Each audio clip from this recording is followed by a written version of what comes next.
వహిస్తున్నటువంటి తమ్మడిపోయిన అర్జున్ గారు ఈ కార్యక్రమంలో ముఖ్య అతిథులుగా పాల్గొంటున్నటువంటి మిత్రులు, మరి రాబోయే కాలంలో బీసీ ఉద్యమానికి ఒక దిక్సూచిగా వెలుస్తున్నటువంటి టీమార్ మల్లన్న గారు, అదేవిధంగా వేదికపోయినటువంటి చెరుకు సుధాకర్ గారు, విద్యాసాగర్ గారు, ఇతర పెద్దలందరికీ కూడా నా యొక్క నమస్కారం. ముఖ్యంగా మిర్యాల కూడా సభ ఈ రాష్ట్రానికి ఒక దిశ దశ నిర్దేశిస్తుందని చెప్పడంలో నాకు ఎట్లాంటి అతిశయోక్తి లేదు.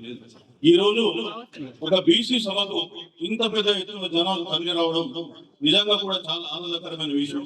మీ అందరినీ చూస్తుంటే బీసీల రాజ్యం వచ్చిందేమో నాకు అనిపిస్తుంది. నిజమేనా? వచ్చిందా? వస్తుంది అంతేనా? ఇప్పటి వరకు మనం అందరం కూడా ఓట్లు మనై సీట్లు వేరే వాళ్ళు, కానీ ఇప్పుడు ఓట్లు మనై సీట్లు మనమే వాళ్ళే. మన విషయం గట్టిగా చెప్పండి, సీట్లు కూడా మనమే. ఇప్పటి నుండి ఒకటి గుర్తు పెట్టుకోండి, ఈ సభకు ఒక ప్రత్యేకత ఉంది. మన గతంలో జరిపిన సభలన్నీ కూడా ఏ రిజర్వేషన్ పైన లేదంటే స్కాలర్షిప్ పెంచాలనో ఇతరత విషయాల మీద మనం మాట్లాడినాం. కానీ ఈ సభ రాజ్యాధికారం కొరకు చేస్తూ ఉన్నాం. ఇప్పుడు రాబోయే కాలంలో రాజ్యాధికారం మనది, ఓట్లు మనై సీట్లు మనై, ఖచ్చితంగా రాజ్యాధికారం మనది. ఆ విషయం గుర్తించుకొని మనం ముందుకు పోవాల్సిన అవసరం ఉంది. ఇవాళ చాలా మంది మాట్లాడుతున్నారు, బీసీలు గత 77 సంవత్సరాలుగా అన్ని రంగాల్లో వెనుకబడ్డారు. అన్ని రంగాల్లో ఎందుకు వెనుకబడ్డారు? మనకు రాజ్యాధికారం లేకపోవడం వల్ల వెనుకబడ్డారు. ముఖ్యంగా ఇంతకుముందు మాట్లాడిపోయారు సూరజ్ యాదవ్ గారు, మండల కమిషన్ వారు వాళ్ళ తాతగారు రిపోర్ట్ ఇచ్చారు. గత 77 ఏళ్ళుగా ఈ స్వతంత్ర భారతంలో చూసినట్లయితే బీసీల పరిస్థితి రోజు రోజుకు దిగజారిపోతూ వస్తుంది. గత అసెంబ్లీలో 23 మంది ఉన్న ఎమ్మెల్యేలు ఈ అసెంబ్లీకి వస్తే 19 అయింది. నెక్స్ట్ అసెంబ్లీకి వచ్చేస్తే ఉమెన్ రిజర్వేషన్ వస్తుంది. ఆ తర్వాత ఆ 19 నుంచి కూడా ఇంకా ఇది పడిపోతుంది. కాబట్టి ఇప్పుడైనా మనం వేరుకోలేకపోతే చాలా. భారతదేశంలో బీసీల గురించి అన్ని పార్టీలు కూడా ఎన్ని పార్టీలు దేశాన్ని పాలించాయో అన్ని కూడా మోసం చేశాయి. ఏ ఒక్క పార్టీ కూడా మోసం చేయలేదని నేను చెప్పాను. ఖచ్చితంగా అందరూ చేశారు. కేంద్రంలో బీసీలకు ఉద్యోగాలలో రిజర్వేషన్లు ఎప్పుడు వచ్చినాయి? 93లో. అంటే స్వాతంత్రం 47లో వస్తే 93 అంటే 46 సంవత్సరాలు పోయినాయి. ఈ 93 వరకు కొన్ని లక్షల ఉద్యోగాలు కేంద్రంలో సృష్టించబడితే అందులో బీసీల శాతం 3 నుంచి 4% కూడా లేదు. మండలి కమిషన్ అమలు చేసే నాటికి భారతదేశంలో ఉద్యోగాలలో బీసీలు 4% మించుకోవడం లేదు. అంటే లక్షల ఉద్యోగాలు మనం కోల్పోయినాం. అదేవిధంగా విద్యలో తీసుకుంటే 2008 వరకు ఐఐటి ఐఐఎంలలో రిజర్వేషన్లు లేవు. చిన్న బీసీ బిడ్డకు కష్టం వచ్చిందని తెలిసినా అర్ధరాత్రి అపరాత్రి అనుకుంటా ఈ క్షణాల్లో వారిపోయేటువంటి ముద్దు బిడ్డ తమ్మడపోయిన అర్జున్ గారికి, భవిష్యత్ మిర్యాల కూడా వీరుడికి, అలాగే ఈ కార్యక్రమానికి విచ్చేసినటువంటి పెద్దలు గౌరవనీయులు శాసన మండలి మాజీ చైర్మన్ కేతి విద్యాసాగర్ గారికి, అలాగే తెలంగాణ ఉద్యమకారులు మొట్టమొదటి పీడీ యాక్ట్ మోపబడినటువంటి విరోచిత పోరాట యోధుడు డాక్టర్ చెరుకు సుధాకర్ గారికి, అలాగే మాజీ ఎమ్మెల్సీ పూల రవీందర్ గారికి, సోదరిమణి ఆకుల లలిత గారికి, అలాగే intellectual forum BC intellectual forum chairman గా ఉన్నటువంటి చిరంజీవి గారికి, ఇక్కడికి విచ్చేసినటువంటి వెంకటరాజన్ గారికి, ప్రొఫెసర్లకు, సైదులకు, అలాగే కొండా దేవన్న గారికి, విచ్చేసినటువంటి మరికొంతమంది పెద్దలు పుట్టమల్లి గారికి, బాలమల్లేష్ గారికి, కోలా జనార్దన్ గౌడ్ గారికి, తండు సైదుల్ గౌడ్ గారికి,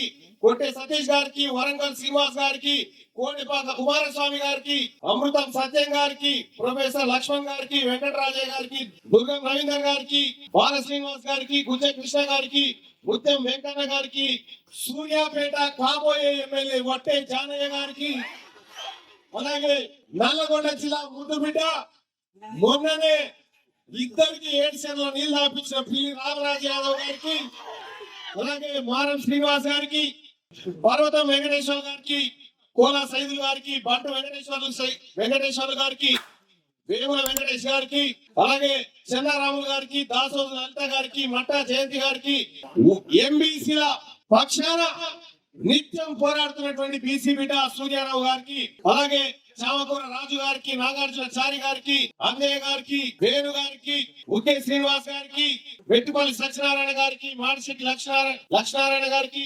వాడపల్లి మాధవ్ గారికి, పగిడాల సుధాకర్ ముదిరాజు గారికి, వెంకటేష్ గౌడ్ గారికి, నిమ్మల వీరన్న గారికి, నందగోపాల్ గారికి, సత్యనారాయణ గారికి, రాజు యాదవ్ గారికి, పుప్పాల సత్యం గారికి, నక్కా సంజయ్ గారికి, నాగవెల్లి మధు గారికి, కోలా సైదుల్ గారికి, చెరిపోట్ల రాములు గౌడ్ గారికి, అలాగే మల్లయ్య యాదవ్ గారికి, లింగయ్య గారికి, రాములు యాదవ్ గారికి, గుంటి శివయ్య గారికి, గంగుల అంజలి యాదవ్ గారికి, రామలింగం గారికి, జమాల్పూర్ రాజు గారికి, మదన్ మోహన్ గారికి, సిరిసనగండ ఈశ్వరాచారి గారికి, గురిపాల ధనంజయ నాయుడు గారికి, సూరోజు లక్ష్మణ్ గారికి, గుడిపాటి కోటయ్య గారికి, నల్లమేకల వెంకన్న గారు, బొడ్డుపల్లి లక్ష్మీనారాయణ గారు, కచ్చి సత్యనారాయణ గారు, జూకంటి సత్యం గారు, రామకృష్ణరాజు గారు, రాంబాబు గారు, ఆవుల మహేష్ గారు, నరేందర్ గారు, రామచందర్ గారు, వేమల సుధాకర్ గారు, తిరుపతయ్య గారు, వెంకటేశ్వర్లు గారు, చిన్నరామయ్య గారు, మల్లేష్ గారు, శంకు యాదవ్ గారు, సంపత్ కుమార్ గారు, రవీందర్ గారు, మధుబాబు గారు, రావిరాల నర్సయ్య గారు, వెంకటేశ్వర్లు గారు,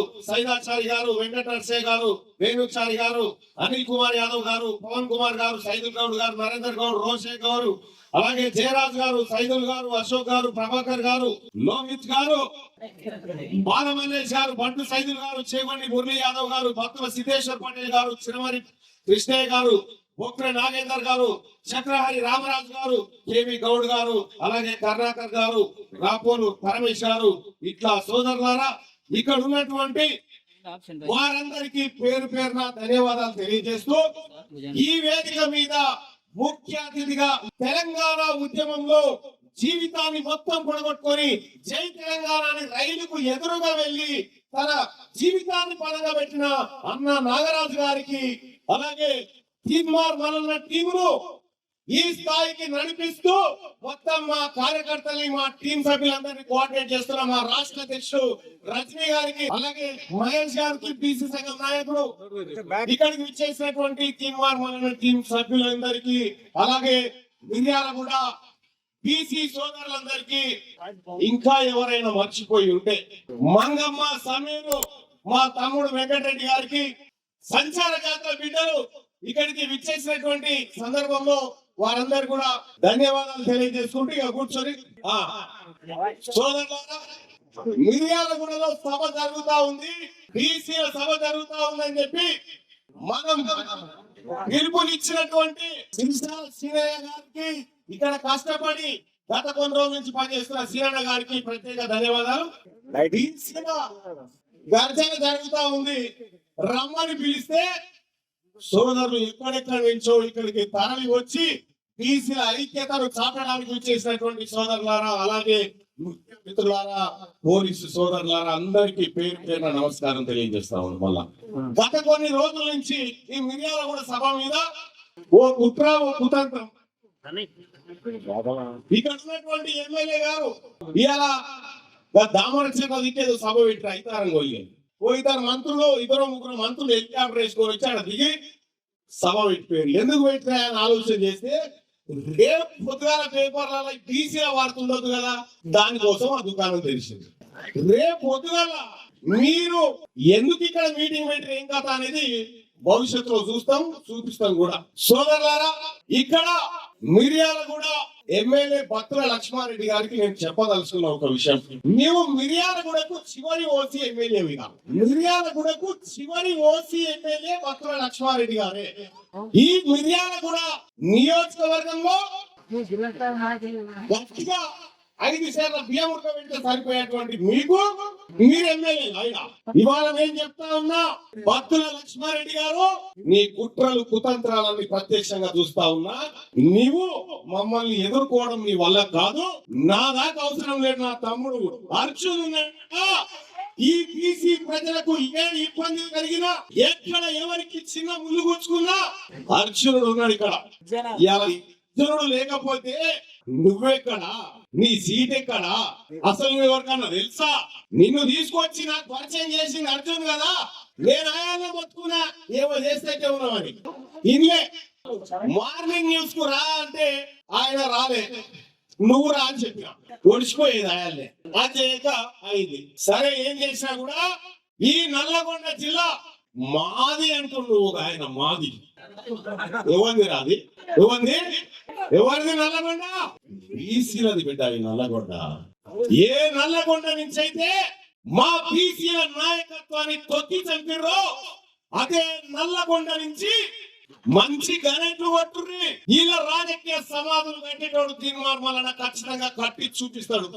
ఇలా తీన్మార్ మల్లన్న ఎమ్మెల్సీ ఎన్నికలు నిలబడితే నన్ను గెలిపించిన బిడ్డలు ఎవరు ఎవరు ఎవరు? మరి బీసీలు నన్ను గెలిపిస్తే ఒక ఆయన అంటాడు నన్ను, నువ్వు బీసీ అంటున్నావుగా, రెడ్ల ఓట్లతో గెలిచినావు, నువ్వు రాజీనామా చేయాలంటాడు. ఓకే, నేను రెడ్ల ఓట్లతో గెలిస్తే రాజీనామా చేస్తా, మరి బీసీ ఓట్లతో గెలిచిన మీ వాళ్ళతో రాజీనామా చేస్తారా? ఈ తెలంగాణ రాష్ట్రంలోనే ఎప్పుడు జరగనటువంటి ఒక విషయాన్ని మీకు చెప్తా ఉన్నా. నేను పట్టభద్రుల ఎమ్మెల్సీగా గెలిచిన తర్వాత నేను గతంలో చెప్పిన ప్రజలారా, నేను రైట్ టు రీకాల్ కు సిద్ధమని చెప్పిన ఈ మిర్యాలు కూడా గడ్డ నుంచి అడుగుతా ఉన్నా. నేను గెలిచి 5 నెలలు అయింది. ఈ 5 నెలల్లో తీన్మార్ మల్లన్న పరితనం నచ్చిందా లేదా? నచ్చింది అనుకునే వాళ్ళు చేయవచ్చండి. ఒకవేళ నచ్చలేదు అనుకునే వాళ్ళు ఎవరైనా ఉంటే వాళ్ళు చేయలేవట్టండి. ఒకవేళ మీరందరూ తీన్మార్ మల్లన్న పరితనం నచ్చలేదని చెప్తే ఇప్పుడే రాజీనామా చేసి విద్యాసాగర్ చేతిలో పెట్టిపోయేవాడిని తీన్మార్ మల్లన్న. ఇలా కాగితం కూడా తెచ్చిన నేను. ఇది రైట్ టు రీకాల్. మీకు దమ్ము ఉంటే ఈ నల్లగొండ జిల్లాలో ఉన్నటువంటి ఎమ్మెల్యేలే గాని ఎక్కడున్నైనా ఒక్కసారి బహిరంగ సభ పెట్టి నా పనితనం మీకు నచ్చిందా అని అడుగురు. నచ్చకపోతే రాజీనామా చేయి. ఇలా ధైర్యంగా చెప్తా ఉన్నారు తీన్మార్ మల్లన్న. రెఫరెండం పెట్టుకుంటా అని చెప్పిన ఈ మిర్యాల కూడా గడ్డ మీద నుంచే చెప్తా ఉన్నా. తీన్మార్ మల్లన్న పనితనం బాగలేదంటే ఈ క్షణం రాజీనామా చేస్తా. బాగుందనుకుంటేనే మరొకసారి చేయలేవట్టండి సోదరులారా. ఒక్కసారిగా మీడియా గిప్పి చూడండి. జై బీసీ సోదరులారా, తీన్మార్ మల్లన్న ఎవరి దయా దాక్షిణ్యాల మీద పదవుల్లోకి రాలే. ఒక ఆయన అంటాడు, రీఫామ్ ఇచ్చినవా లేదా? 119 మందికి ఇచ్చిన వాళ్ళు అందరికి కొట్టి. తీన్మార్ మల్లన్న మీ అందరికి తెలుసు, మొన్న ఇండిపెండెంట్ గా పోటీ చేసి ఇంతకంటే డబ్బులు ఓట్లు వచ్చేది నాకు. కానీ ఇవాళ అర్థమైంది నా సోదరులకు, బిఆర్ఎస్ పార్టీలో ఉన్న బీసీలకు అర్థమైంది, భారతీయ జనతా పార్టీలో ఉన్న బీసీలకు అర్థమైంది, కాంగ్రెస్ పార్టీలో ఉన్న బీసీలకు అర్థమైపోయింది. బిడ్డ ఇవన్నీ మోసం లెక్కలు రా. పిడికేడు మంది లేనోడు చెప్పారు గట్టే చెప్పాలి. నల్లగొండ, కోదాడ, సూర్యాపేట, భువనగిరి, మునుగోడు, నాగార్జున సాగర్, ఇవాళ మిర్యాల కూడా గట్ట మీద నుంచి చెప్తా ఉన్నా. ఆత్మసాక్షిగా గుండె మీద చెప్తా ఉన్నా. మిమ్మల్ని రాజకీయ సమాజ్ చేయకపోతే నా పేరు తీన్మార్ మల్లన్న కాదు. ఒక్కరిని కూడా ఇవాళ నా బీసీ జాతులను అనగదొక్కినటువంటి ఒక్కరిని కూడా వదిలిపెట్టే ప్రసక్తే లేదు. ఎవరి ఓట్లు ఎవడు బతుకుతా ఉన్నాడు? పిడికాడు మంది లేనటువంటి మీరు ఇలా బీసీలకు బిచ్చమేస్తారా? ఎవరి బిచ్చంతో ఎవడు బతుకుతా ఉన్నాడు? బీసీ ప్రజలారా, 1952 నుంచి 2024 నవంబర్ 3 దాకా ఈ మిర్యాల కూడా బీసీ ఎమ్మెల్యే కాలేదు. ఈ మిర్యాల కూడా బీసీ వాడు ఎమ్మెల్యే కాలే. ఎందుకు కాలే? కారణమైంది గెలుపు గుర్రాలట. భవిష్యత్తులో ఖచ్చితంగా బీసీ గుర్రాలు జాడిచ్చి తంతా ఉంటే ఆ గుర్రాల సంగతి తెలుస్తుంది. ఓ ఆయన ఇప్పటిదాకా నేను ఇచ్చేసిన, ఈయనని లీడర్ చేసినా, ఆయనని లీడర్ చేసినా, ఈయన ఇంటర్వ్యూసిన ఆయన చేస్తాను. వీణే ఒకటి చేసిన త్యాగాల గురించి చెప్తారు. మన బిడ్డ కొండా లక్ష్మణ్ బాపూజీ త్యాగాల కాలి గోటికన్నా సరిపోతే త్యాగాలు. మన పద్మశాలి బిడ్డ, మన బిడ్డ పెళ్లి ఎంత త్యాగం ఉండడం, త్యాగం ఎంత. ఇలా పెరియార్ రామస్వామి వారసులం కదా మనం. పక్కన తమిళనాడులో ముఖ్యమంత్రి ఎవరు? మంగళ బిడ్డ ముఖ్యమంత్రి ఆడా. ఆడికి ఓ పండబెట్టి తొక్కుతారా. 237 అసెంబ్లీ స్థానాలు వేయడా తమిళనాడులో. 8 మంది ఓసీలు అంతే. 8 మంది. అది కూడా సిస్టం లేకపోతే లేదంటారా. బీసీలు మొత్తం బీసీలే. ఎస్సీ ఎస్టీ రిజర్వ్ పోను వాళ్ళకి బిచ్చం వేస్తారు. మీరు ఆ పరిస్థితి తెచ్చుకుంటారు తెలంగాణలో. ఓసీలో ఉన్నటువంటి పేద వర్గాలకు ఈడబ్ల్యూఎస్ రిజర్వేషన్ దక్కాలి. ఓసీలో ఉన్న పేద బిడ్డలకు దక్కాలి. 50 ఎకరాలు ఉన్నటువంటి ఓ రెడ్డి గారికి ఉద్యోగం రాలే. ఏది వాళ్ళ బిడ్డకు ఉద్యోగం వచ్చింది. గుంట భూమి లేనటువంటి రెడ్డి బిడ్డకు ఉద్యోగం రాలేదు. దొంగ సర్టిఫికేట్ పెట్టుకొని ఎత్తుకొని పోయింది. మరి బీసీలారా, మన పిల్లలకు రావాల్సిన ఉద్యోగాలు ఈడబ్ల్యూఎస్ పేరు మీద గద్దల్లాగా అనకపోతా ఉన్నారు.